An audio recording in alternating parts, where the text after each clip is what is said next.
Hello, Monetization Nation. I'm Nathan Gwilliam, your host, and today we are going to talk about the entrepreneurial legend, Andrew Carnegie. Andrew Carnegie was a Scottish-American industrialist and philanthropist who led the expansion of the American steel industry. In today's episode, we're going to learn how Carnegie claimed the title of the richest man in the world in his time. We'll discuss his philanthropy, the tectonic shifts he leveraged, and other strategies he used to find success. Andrew Carnegie was born in 1835 in Scotland. He went to school at the Free School in Dunfermline. When he was 12 years old, his family met hard times. Hoping to have a better life for themselves and their kids, they borrowed money from Carnegie's uncle to move to Pennsylvania. After moving to a new country, Carnegie's father struggled to find work at first, but eventually he and his son both got jobs in a cotton mill. Source, Wikipedia.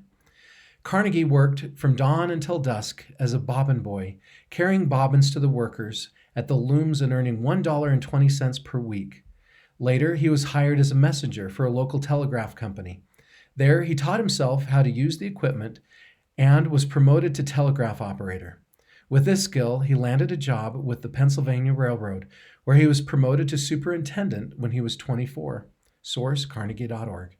As he worked for the railroad, Carnegie started making investments with the help of some of his mentors. He got substantial returns from his wise choices he'd made, and he left the railroad in 1865 to pursue other business interests. Several years later, most of his time was dedicated to the steel industry. He created the Carnegie Steel Company, which revolutionized steel production. He became a dominant force in the industry by owning everything he needed in the steel process. Raw materials, ships, and railroads for the transporting of the goods, and even coal fields to fuel the steel furnaces. Source, biography.com. Andrew Carnegie said, quote, "The man who dies thus rich dies disgraced," unquote. In 1901, Carnegie shifted his attention to giving back. He sold his company to J.P. Morgan, retired, and devoted himself to philanthropy.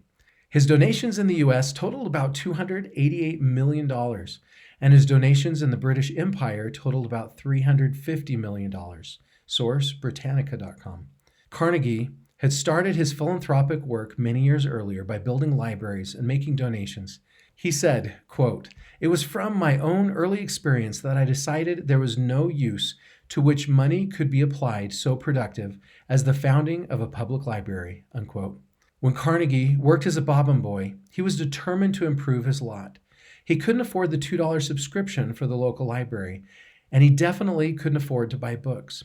Carnegie sent a letter to the library administrator asking for access to the library. The administrator turned him down flat, so Carnegie got the letter published in the Pittsburgh Dispatch. Carnegie's biographer, David Nassau, said, quote, "He made his case so well that the administrator backed off immediately, and the library was opened to working men as well as apprentices," unquote. Source, NPR.org. Carnegie ended up donating about $5 million to the New York Public Library in 1901 as he expanded his philanthropic efforts, and more than 2,800 libraries opened with his support. Source, biography.com. Andrew Carnegie said, quote, "To try to make the world in some way better than you found it is to have a noble motive in life," unquote. I love how Carnegie chose to give back to libraries because libraries resonated with him. We should also find the charitable causes that resonate with us and seek to give back in those areas. It can be as simple as donating to a charity or volunteering in our community. As Carnegie found, giving back is one of the best ways to find fulfillment. Here are two of the tectonic shifts Carnegie leveraged to help grow his success. Number one was railroads. Carnegie's career really started to take off when he got a job at the Pennsylvania Railroad Company as a secretary or telegraph operator at a salary of $4 a week, which is about $124 by 2020 inflation. Source, Wikipedia. While he didn't dominate the railroad industry like Cornelius Vanderbilt, Carnegie used the industry to grow his career and make connections. When he was 24, Carnegie was asked by Thomas A. Scott, who hired Carnegie to be the superintendent of the Western Division of the Pennsylvania Railroad. His salary increased to $1,500 a year, which is about $43,000 a year by 2020 inflation. Carnegie learned a lot about management and cost control during these years, which would help him run his future businesses. Source Wikipedia.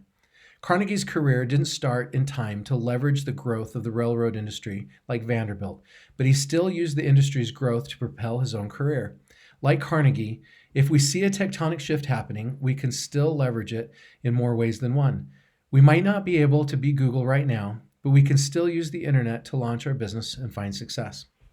The second tectonic shift that he leveraged was steel and other new innovations.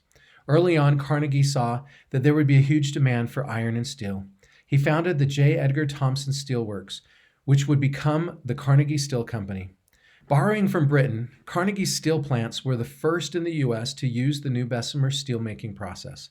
He implemented many new innovations to make the company more efficient and reduce the cost of making steel. Source Britannica.com. By 1889, Carnegie Steel Corporation was the largest of its kind in the world. Source Biography.com. Carnegie was always quick to leverage new innovations to his advantage. Sometimes we may be hesitant to implement new technology because we're not sure it will be successful. We should follow Carnegie's example by adopting new technology before our competitors do. If we do, then we may be able to pioneer that new technology and help to work out the kinks faster than our competitors. Here are 3 other strategies Carnegie used to help him in his career. Number 1, educate yourself.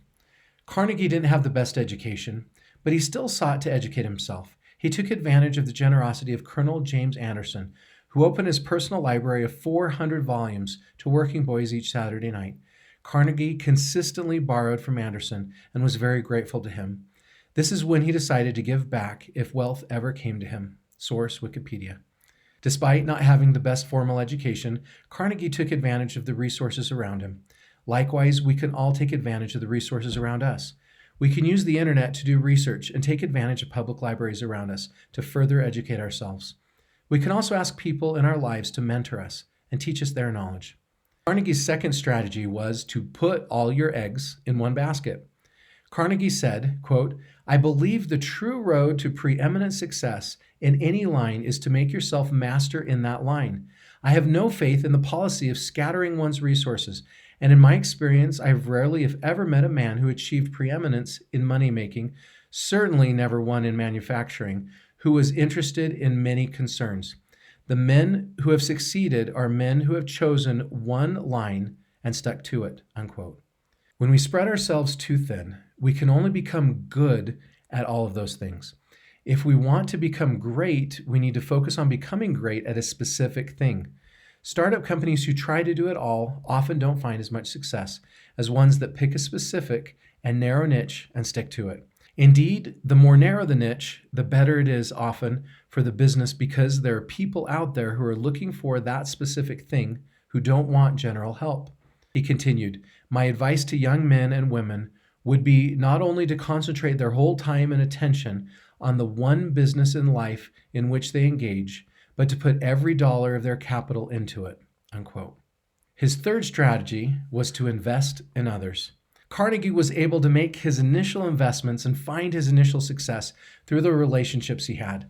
In addition, Carnegie paid special attention to his relationships with his employees. It is said that he was famous for knowing his employees personally and rewarding them for good performance. Furthermore, many of the strikes were appeased through Carnegie listening to and understanding his employees' complaints. Source crowdcrew.com. Sometimes we get caught up in the numbers or problems of our business, but we need to remember that in the end, business is about people. It's about helping people. When we develop our relationships with the people around us and show them that we care, our business can greatly benefit from it.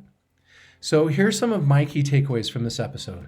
Number 1, if we're able to, we should give back, especially in the ways that resonate most with us. Giving back can be one of the best ways to find fulfillment. Number 2, if we see a tectonic shift happening, we can leverage it in more ways than one. We may not be able to be Google right now, but we can still use the internet to launch our business and find success. Number 3, we should follow Carnegie's example by adopting new technology before our competitors do so. If we do, then we may be able to pioneer that new technology and help work out the kinks faster than our competitors. Number 4, we can take advantage of the resources around us to educate ourselves. Number 5, if we want to become great, We need to focus on becoming great at one specific thing and not try to spread ourselves too thin doing too many different things. Number 6, in the end, business is about helping people.